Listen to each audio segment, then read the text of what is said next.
There's nothing innocent about Child's Play. Child's Play is a 1988 slasher film directed by Tom Holland. No, not that Tom Holland. Starring Brad Dourif as the iconic Chucky. A single mother gives her son a highly sought-after doll for his birthday, only to discover that it's possessed by the soul of a serial killer named Charles Lee Ray.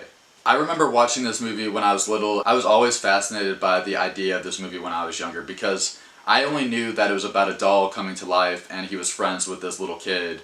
And I was like, Mom, I want to have a doll that comes to life, not having any idea that the doll was a serial killer. Oops. Chucky was the first slasher I was ever introduced to, so that's why this movie is always going to hold a special place in my heart. And it spawned a lot of sequels and even a remake that I am not a fan of. I don't even think it should exist, but it does, and it's not great. Some may argue that the original Child's Play might not be the best in the franchise, but Bride of Chucky is an entertaining entry, and so is, I almost said The Seed of Chucky. That's not really a good one.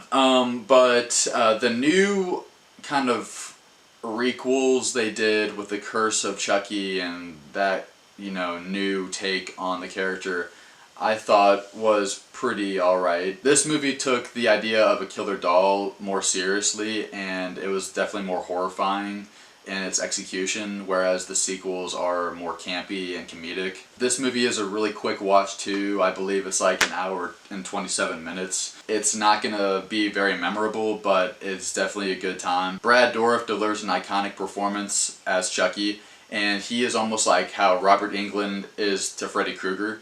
I definitely feel that Brad Dourif has got to be tired of playing the character, and I'm pretty sure he said he has been, so I'm sure he's tired of hearing about Chucky in general. You also get a great child performance from Alex Vincent in this movie, who in my opinion is on the same level as Haley Joel Osment is in Sixth Sense, where he really has to kind of carry the whole film on his shoulders. Catherine Hicks also does a great job as Andy's mom in this movie, as Alex Vincent's mom, and she does a great job showing her descent into insanity and how she's losing her mind. She doesn't know whether to trust Andy or if he's just losing his mind. The whole concept of this movie, with all the adults not believing what Andy's saying, how the doll is really alive and he's telling him to do these things and he's talking to him, all the adults around him are thinking he's got some sort of mental problems.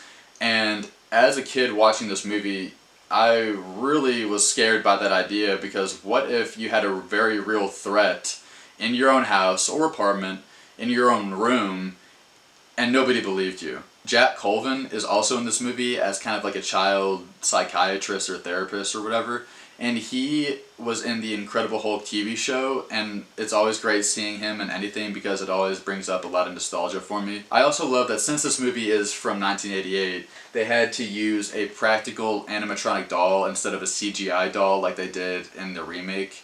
I just think it just looks a lot better to have a practical moving doll.